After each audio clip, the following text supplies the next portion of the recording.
Episode 3 में हमने देखा पॉप के मरने के बाद ल्यूक को उसकी आखिरी निशानी यानी उसके सलून को बचाना था और साथ ही साथ उसे कॉटन माउथ यानी जिसके वजह से पॉप की जान चली गई उसे भी बर्बाद करना था। इसलिए वो कॉटन माउथ के पैसों की लोकेशन ढूंढकर उन पैसों को पुलिस के हवाले कर देता है। कुछ पैसे वो खुद भी रख लेता है ताकि वो पॉप की सलून को बचा सके। एपिसोड 3 में हमने देखा रेफेल कॉटन माउथ के साथ काम करता है और उसने चीकू को मार दिया। अभी कॉटन माउथ को पता चल गया है कि ल्यूक ने ही उसके पैसे पुलिस को दिए हैं, इसलिए वो एक मिसाइल से ल्यूक पे हमला करता है। तो अभी से एपिसोड 4 की कहानी को शुरू करते हैं जिसका नाम है स्टेप इन द एराना। एपिसोड शुरू होता है कोलैप्स हुई बिल्डिंग से जिसके नीचे ल्यूक और उसकी लैंडलॉर्ड बेहोश थे। बिल्डिंग गिरने की वजह से वहाँ फायर ब्रिगेड और पुलिस भी आई हुई थी। तो इस सीन के बाद हमें पास्ट का सीन देखने मिलता है जब ल्यूक एक नॉर्मल आदमी था और उसके पास कोई भी सुपर पावर्स नहीं थी।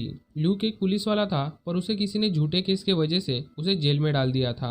अभी ल्यूक एक नॉर्मल सा कैदी है जिसे अल्बर्ट नाम का एक जेलर मिलता है जो ल्यूक को मारता है और कहता है कि इस सब की तुम्हें आदत होनी चाहिए। ल्यूक जब अपने जेल में जाता है तो चिल्लाने लगता है क्योंकि उसे बुरा लग रहा था। दूसरे दिन ल्यूक और बाकी के कैदी एक थेरेपी सेशन अटेंड करते हैं और यहाँ में पता चलता है कि ल्यूक का असली नाम कार्ल लूकस था। यहाँ ल्यूक को एक थेरेपिस्ट मिलती है जिसका नाम रेवा है और इसे हमने जेसिका जोन्स सीरीज में देखा था और आगे जाके ये ल्यूक की वाइफ बनेगी। सेशन के दौरान सब कैदी अपने क्राइम्स के बारे में बात कर रहे थे और रेवा सबकी बातें सुन रही थी। सिर्फ ल्यूक ही था जो रेवा से अच्छे से बात नहीं करता क्योंकि उसे ये सब एक टाइम पास लग रहा था। इसके बाद ल्यूक को एक आदमी मिलता है जिसका नाम स्क्वेबल्स था और वो ल्यूक को वार्न करता है कि अगर ऐसे ही वो सबके साथ बिहेव करेगा तो एक दिन जेल में अकेला पड़ जाएगा।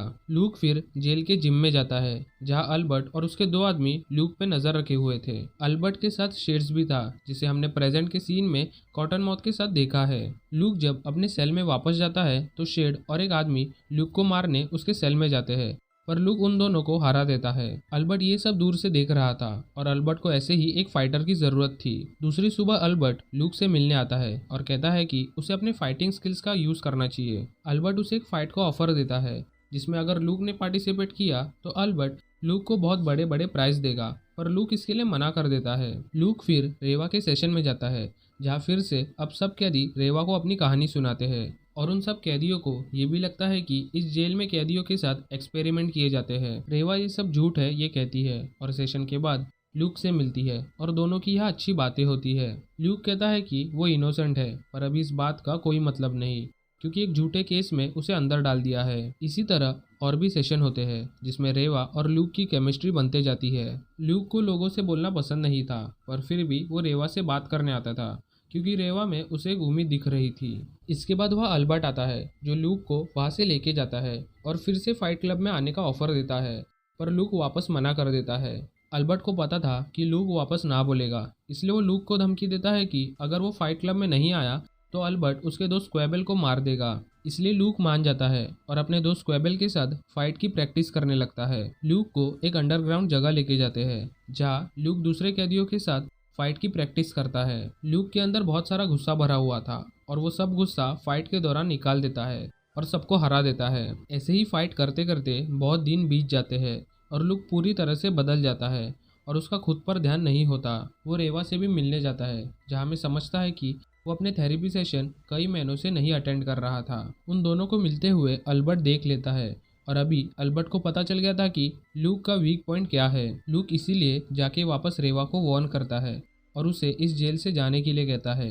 ल्यूक के वजह से रेवा मुसीबत में आ सकती थी पर रेवा उसे समझाती है कि वो ल्यूक के साथ हर एक सिचुएशन में साथ रहेगी। ल्यूक को अब पता था कि इस फाइट के वजह से उसके करीबी लोग मुसीबत में पड़ सकते हैं इसलिए वो अब लड़ना बंद करने वाला था और यही बात वो अपने दोस्त स्क्वेबल को भी बताता है। जब ल्यूक जेल में जाता है तब कुछ पुलिस वाले स्क्वेबल को अकेला देख के उसे मार देते हैं। ल्यूक के सेल में शेड्स के साथ और एक आदमी जाता है और दोनों ल्यूक को बहुत मारते हैं क्योंकि वो फाइट छोड़ने वाला था। ल्यूक बहुत जख्मी था इसलिए उसे डॉक्टर के पास लेके जाते हैं और थोड़ी ही देर में ल्यूक की जान जाने वाली थी। रेवा इसीलिए जेल के डॉक्टर जिनका नाम डॉक्टर नोवा था उनसे हेल्प मांगती है ताकि वो ल्यूक को बचा सके। डॉक्टर नोवा उसे एक मशीन के अंदर डालते हैं जिसमें बाकी कैदी पे एक्सपेरिमेंट किए जाते थे। डॉक्टर उस मशीन को ऑन कर देता है पर तभी वह अल्बर्ट आके उस मशीन को खराब कर देता है जिसके वजह से मशीन में चेंजेस आते हैं और अंदर ल्यूक की बॉडी चेंज होने लगती है और उसकी स्किन अनब्रेकेबल बन जाती है। मशीन के बाहर आने के बाद लूक दीवार को एक पंच मारता है, जिससे दीवार में एक होल बन जाता है और वहीं से वो जेल से भी भाग जाता है। बाहर जाने के बाद लूक रेवा से मिलता है और शेव करके अपना पूरा लुक चेंज कर देता है। यहाँ लूक खुद का नया नाम रखता है, जो कि था लूक केज, ताकि जेल के लोग उसे ढूंढ ना पाए। प्रेजेंट में लूक और उसकी लैंडलॉर्ड कोलैप्स हुई बिल्डिंग के नीचे होश में आते हैं। दोनों सेफ होते हैं, पर लैंडलॉर्ड के पैर पे एक बड़ी दीवार गिरी थी, जिसके वजह से वो हिल नहीं पा रही थी। लूक को पता था कि अगर यहाँ से बाहर नहीं निकले तो इसी मलबे के अंदर फंस के मर जाएंगे। इसलिए लूक लैंडलॉर्ड के सामने अपनी सुपर पावर्स को रिवील करता है और अकेले ही सारे मलबे को हटा देता है। अगर वो हम तक पहुंच नहीं सकते तो हमें उन तक पहुंचना होगा। कैसे? ओके कौन है? मैं बस इतना कहना चाहता हूँ कि मैं काफी ताकतवर हूँ। बाहर मिस्टी और रेफेल को सीसीटीवी फुटेज से पता चलता है कि ये बिल्डिंग एक मिसाइल की वजह से डिस्ट्रॉय हुई है और सारा डाउट कॉटन माउथ पे जाता है। रेफेल चुपके से कॉटन माउथ को फोन करता है और सब कुछ बताता है। वही दूसरी ओर लूक अपनी लैंडलॉर्ड को लेके बाहर आता है और मीडिया के सामने अपनी आइडेंटिटी को रिवील करता है कि वो लूक केज है जो अकेले उस बिल्डिंग के बाहर आया। तो यहीं पे ये एपिसोड खत्म होता है। अगर आपको वीडियो अच्छी लगी हो तो वीडियो पे लाइक और चैनल को सब्सक्राइब कर देना। मिलते हैं अगले वीडियो में, तब तक के लिए this is movies mind signing off.